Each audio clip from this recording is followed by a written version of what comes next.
Welcome to the Teacher Zone with Chris and Tyler. How are you today, Chris? I am awesome.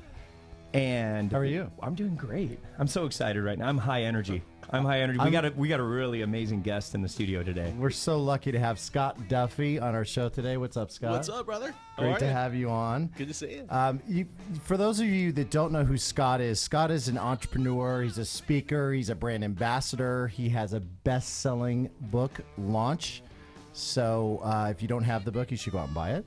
And he just is such an asset to all of us. He's also an amazing host on the new show, Burgers and Business. Business and Burgers. Business and Burgers. Yeah, Sorry. That's all right. All I can remember is the burgers. Yeah, right. I know. Is that what you're trying to do to us for that show? I'm trying to get your advice, and there's so much good content, but I'm like, I need to go eat. Well, here's the thing. The cool thing about having a burger show is that you got a burger show. Right. The hard part of having a burger show is what I call burger belly.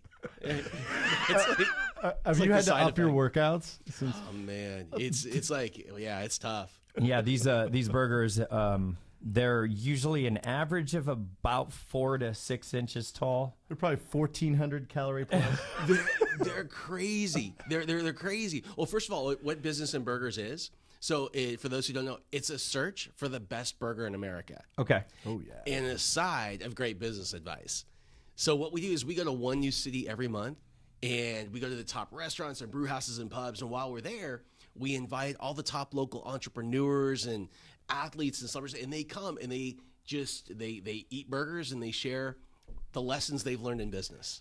It's probably easier to get great guests when they find out where you're hosting the show. Yeah, definitely. Wait, I get to eat a awesome burger and get an interview? That's great. So we're so happy you're here. Do we want to? Why don't you tell us a little bit more about yourself? What I was going to say, is, Tyler, is that Scott, he's just done so many great things that I think we can learn a lot from your experience. How long have you known Scott? So I've known Scott, what, 6 years? Yeah, 6 years. 6 years.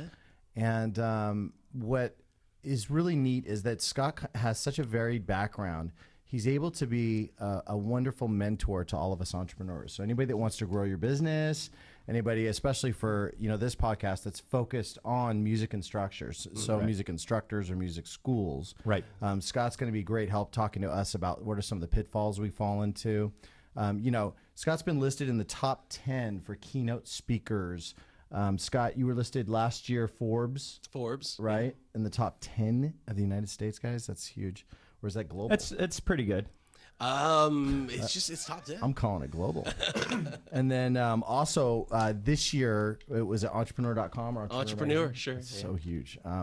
So we're so blessed and grateful to have you. Scott, I'll let you talk a little bit about your background because I think that a lot of people would like to know, how did you get to be such an expert for us entrepreneurs? How did you get here? Well, I've kind of lived my life in launches. I started my career working with best-selling author and speaker Tony Robbins. And in my mid-20s, I kind of shifted out of training to technology and was really fortunate because I was on the ground floor of a couple of small businesses that became bigger brands like CBS Sportsline, NBC Internet, FoxSports.com. And my last company that I started was like Expedia for private jets, and that sold to Smarter Charter. What is that? Smart Charter. Smart Charter. Right. And it sold to Richard Branson's Virgin Group. And today I'm a special project editor over at Inc.com, and we have a channel called Launch It Inc. And what we do is we teach people how to take their ideas to market. Like Inc.com, like tattoos. That's so funny.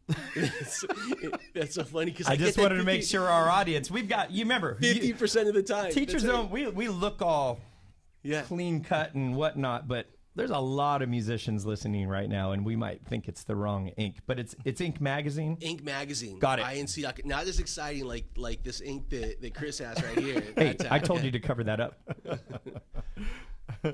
And then you've got Inc. You've got also what I think is really neat, Scott, is with your Business and Burgers. You're actually how often is the show done? So we film. We do it every month. Okay. And we release new episodes every other week at businessandburgers.com. Very cool. But it's awesome because, the cool thing is that everybody has got a story. right? And everyone that is a business owner, whether you're building your business out of your car. I was just with Brian Smith, the founder of UGG Boots, and Brian in his first year of business borrowed $15,000 from a friend, and he bought 500 pairs of boots. He lived in this tiny little apartment. His apartment was the warehouse. And he sold everything he could out of his car. And in his first year in business, he sold 37 boots. So whether that's what you're doing, or you're going home to home, or it just doesn't matter. All of us have highs and lows, ups and downs, things like that. And that's just kind of what it is when you're doing a business, right? Yeah, I mean, we all have to start somewhere. And the way I like to look at Tyler and I, and yourself as well, is we're all just scrappers, right? It's like, we have an idea, and then we're willing to do what it takes to make it real. Yeah, but our ideas, sometimes we don't realize it at the time, are so out of this world fantastic. And when you add that, especially yours, if the vision comes together, and it's at all related to the community around, it can get legs fast. Yeah, yeah. You know what's really cool about that too is, it used to be, we were talking before the show about how hard and how expensive it used to be to start a business. Right. And how today you can take an idea, or you can take whatever it is that you do, and leveraging a computer and social media, and tools like Teacher Zone and things like that, you can build something, you can start something, like you can start now for next to nothing. You can build yourself a great business. Yeah, it's, what's funny in our space is we still have a lot of folks that will invest an incredible amount of capital on equipment. Even Tyler, when he founded our school, the same thing, right? Because musical equipment and all that's so important to everybody. And then what they forget is that once the doors are open, now we actually have to tell the world. And that's what you mean, is that it's so inexpensive to promote yourself and to tell the world. So I think that's so cool. And that's where people's hands are tied and they don't even know it. It's like, let's go, let's launch. Right. And it's like, no one's walking in. Direct mail? What do we do? Yeah, you've got like the best idea, and you work so hard to get it to market, and you launched it, and there's it's crickets. There's no customers, right? And it's so cool because we can film what we're doing today on a phone, right? It's something as simple as a phone with a killer lens, and if you went back a year or 2 years or 3 years, man, you'd be holding these big cameras and equipment and stuff like that. The cost to do business for all of us entrepreneurs has come down in so many areas. And with platforms with Teacher Zone, with technology, you can kind of have all the tools that you need in one place.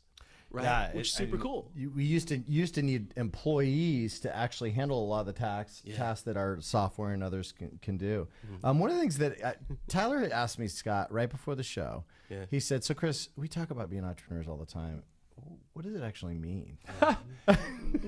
What? Yeah. Well, you asked what the etymology of the word was. What's the origin? I'm going to give a 20-second background on that just to save a little face. So I've been into words lately. And I'm always trying to learn, and I don't, especially now that we're broadcasting, I don't want to use words in the wrong way. Right. Sure. So therefore, I've been breaking it down as we prep and stuff, and then I was like, I have never even broken the history of that word down. And a lot of things out there these days, people are throwing their weight around, their words around, their emotions around, and whatever, and I'm seeing stuff out there that doesn't even make sense. Yeah. The context is wrong because they don't even know what they're saying sometimes. Words have power. Words have a lot of power, and they go with the vision of entrepreneurship. If you have the words right and the vision, it's gold. So anyways, that's why I now have learned something, and I'd love to hear the definition again. Well, and basically, if you break it up, entre, is an undertaking, and preneur is an enterprise. So it's a person that